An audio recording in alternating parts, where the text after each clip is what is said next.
బీసీల పైన ఎవరికి లేదండి. ఎందుకంటే బీసీలదంతా కూడా ఓటు బ్యాంక్ రాజకీయాలకే పనిచేస్తా ఉన్నది కానీ బీసీల మీద ఎవరికి లేదు. మేము నమ్మింది కూడా ఏంటంటే రాహుల్ గాంధీని నమ్మింది వాస్తవంగా 78 ఏళ్ల పరిపాలనలో కాంగ్రెస్ నమ్మలేదు. రాహుల్ గాంధీ ఇచ్చినటువంటి మాటను నమ్మి వాళ్ళ ప్రభుత్వానికి అవకాశం ఇచ్చారు. అయితే కాల పరిమితి ముగిసినటువంటి పంచాయతీలకు కూడా దాదాపుగా మరి 16, 17, 18 నెలల నుంచి టర్మ్ అయిపోయినప్పటికీ కూడా కొంత ప్రయత్నం కాంగ్రెస్ చేసింది.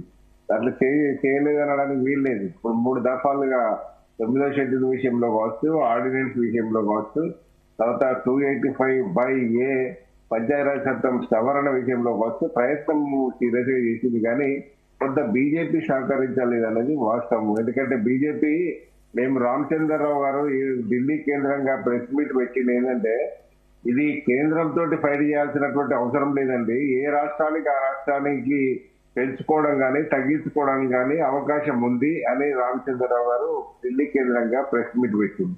ఇక్కడ మరి 9వ షెడ్యూల్ వీళ్ళు జీవో నెంబర్ 9 తీసుకురాగానే పక్కన మారేశారు. 9వ జీవో నెంబర్ 9ని ఎక్కడ కూడా దాన్ని ఊసు లేకుండా చేసినటువంటి పరిస్థితి. దాని మీద మరి ఆ బుట్టెం గారి మాధవ్ రెడ్డి వీళ్ళంతా కేసు వేసిర్రు, కొత్త రాదంతం తీసిర్రు. మొత్తాన్ని బీసీల ప్రయోజనాలను బీసీల ఆకాంక్షలు మాత్రం వాళ్ళు ఆవిరి చేసినటువంటి పరిస్థితులు.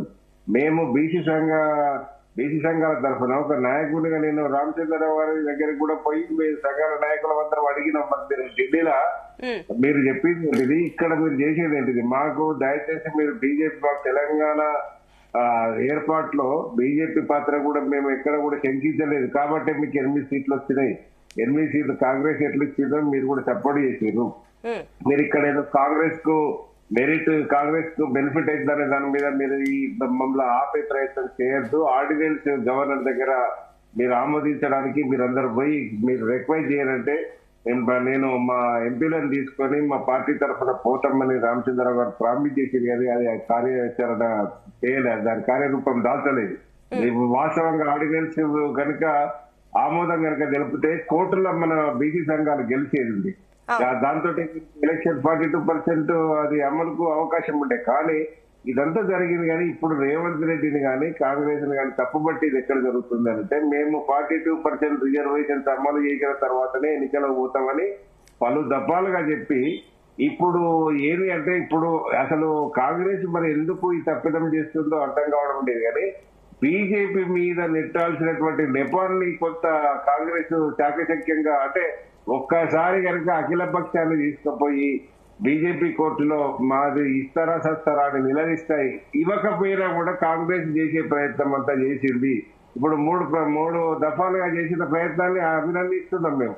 కానీ చివరి ప్రయత్నంలో ఇక్కడ పార్లమెంట్ వేదికగా చర్చ చేసే విషయంలో కావచ్చు, అఖిల పక్షాన్ని తీసుకుపోయి మోడీని నిలదీసే విషయంలో కావచ్చు కొంత రేవంత్ రెడ్డి సాహసం చేయలేదు, రేవంత్ రెడ్డి తీసుకుపోలేదు అనే అభియోగమే కొంత ఇవాళ దొంది అనే పరిస్థితి బీసీ సంఘాలకు వచ్చింది. ఇప్పటికీ కూడా మన ఇప్పుడు ప్రజాస్వామ్యవాదులందరూ కూడా ఒక ఆశతోటే ఉన్నది. ఇప్పటికీ పంచాయతీ ఎన్నికలలో పార్టీ గుర్తులు ఉండవు. పంచాయతీ ఎన్నికలలో పార్టీ పరంగా ఇచ్చినా కూడా దాంట్లో ఏమున్నది, ఇప్పుడు 42% కాంగ్రెస్ ఇస్తుంది, 42% బీఆర్ఎస్ ఇస్తుంది అనుకో. బీజేపీ క్యాండిడేట్ ఒక ఓసీ క్యాండిడేట్ కనుక పెడితే ఇదంతా గల్లంతా అయ్యే పరిస్థితి కదా. రిజర్వేషన్ కోరుకునేది ఏంటంటే అక్కడ ఎవడున్నా బీసీ ఉంటాడు, ఎవడున్నా బీసీ ఫైట్ చేసుకుంటారు. ఇది కొంత తప్పిదం ఉంటుంది. కాకపోతే ఏంటంటే ఈయన ఏ పార్టీలో గెలిచినా అధికార పార్టీ వైపు రావడం అనేది అది మనం 75 సంవత్సరాల నుంచి చూస్తా ఉన్నాం. పంచాయతీ ఎన్నికలలో ఈ ప్రభావం ఏముండదు. ఇప్పటికైనా ఎంపీటీసీ జెడ్పీటీసీ ఎన్నికలకు మరి ప్రామిస్ చేస్తా ఉన్నది. ఆ ప్రామిస్ చేసే ముంగట కనీసం పార్లమెంటు ఫస్ట్ నుంచి చర్చలు ఉన్నాయి. పార్లమెంట్ లో 243 మంది ఇండియా కూటమికి బలం ఉంది. ఆడ ఒక మనకు ఆడ చర్చ చేయడానికి రాహుల్ గాంధీ కనుక కామారెడ్డి డిక్లరేషన్ కట్టుబడి ఉన్నట్టే అక్కడ కూడా చర్చ చేస్తే అది బీజేపీ వాళ్ళు సహకరిస్తే డెఫినెట్ గా 9వ షెడ్యూల్లో చేస్తాము. అప్పుడు చట్టబద్ధత వస్తే 42% రిజర్వేషన్ అమలు అవుతాయి. అదర్వైజ్ లేదు అనుకుంటే కనీసం చర్చ చేసినా కూడా కాంగ్రెస్ కు మట్టి అంటదు, కనీసము ఒక దుమ్ము అంటని పరిస్థితి ఉంటది. ఏమున్నా బీజేపీ మీదనే అభాండ పడే పరిస్థితి ఉన్నది. ఆ ప్రమాదాన్ని నుంచి బయటపడాలంటే కాంగ్రెస్ కంకణం కట్టుకొని అఖిల పక్షాన్ని తీసుకుపోవాలి. ఒక ఒక ఒక అంశం అయితే, రెండో అంశం ఇప్పుడు మోడీ అపాయింట్మెంట్ ఇవ్వలేదనేది పబ్లిక్ లో పెట్టాలి కదా. మోడీ అపాయింట్మెంట్ ఇవ్వలేదని పబ్లిక్ లో పెడితే బీసీ సమాజం నమ్ముతుంది. మోడీ అపాయింట్మెంట్ ఇవ్వకపోతే మోడీ ఇంటి కూడా ధర్నా చేద్దాం, బీసీ సంఘాలు కూడా వస్తాయి. ఆ ప్రయత్నం కొంత కాంగ్రెస్ లీడ్ తీసుకుంటే భవిష్యత్తులో ఇవాళ రాష్ట్రం సమస్య కాదు, ఇవాళ దేశానికి రాహుల్ గాంధీ లాంటి వాడు ప్రధానమంత్రి కావాలని మీరు నిజంగానే కోరుకుంటే ఈ ప్రయత్నం చేయాలి. ఇదొక్కటే బీసీ కార్డు, బీసీ రిజర్వేషన్స్ మాత్రమే కాంగ్రెస్ పార్టీకి సంజీవనిగా నిలబడుతుందనేది మనకు అవసరం ఉంది. ఓకే శ్రీవాణి గారు, ఒక నిమిషం అండి. శ్రీవాణి గారు మాట్లాడు, చెప్పండి. శ్రీవాణి గారు ఏం చెప్తారు? ఇప్పుడు ఇందాక కూడా మన సుజాత గారు కూడా కమెంట్ వేశారు, 2 కేంద్ర మంత్రులు ఉన్నారు, ఏం చేస్తున్నారు అని చెప్పేసి కూడా 8 మంది ఎంపీలు, 2 కేంద్ర మంత్రులు కూడా ఉన్నారు, అయినా కూడా బీసీలకు సంబంధించి వాళ్ళు ఎందుకు స్టాండ్ తీసుకుంటలేరు, మేము కొట్లాడుతున్నాం, వచ్చిన నుంచి మేము కొట్లాడుతున్నాం 2 సంవత్సరాల నుంచి అని చెప్తున్నారు. ఒకటి సుజాతక్కకి చెప్పాలనుకుంటున్నా, అక్క దమ్ము లేనిదే మేము 2 సీట్ల నుంచి ఈసారి 3వసారి ప్రధానమంత్రి కాకపోతుండే, దమ్ము లేనిదే మేము అధికారం ఉన్నా లేకున్నా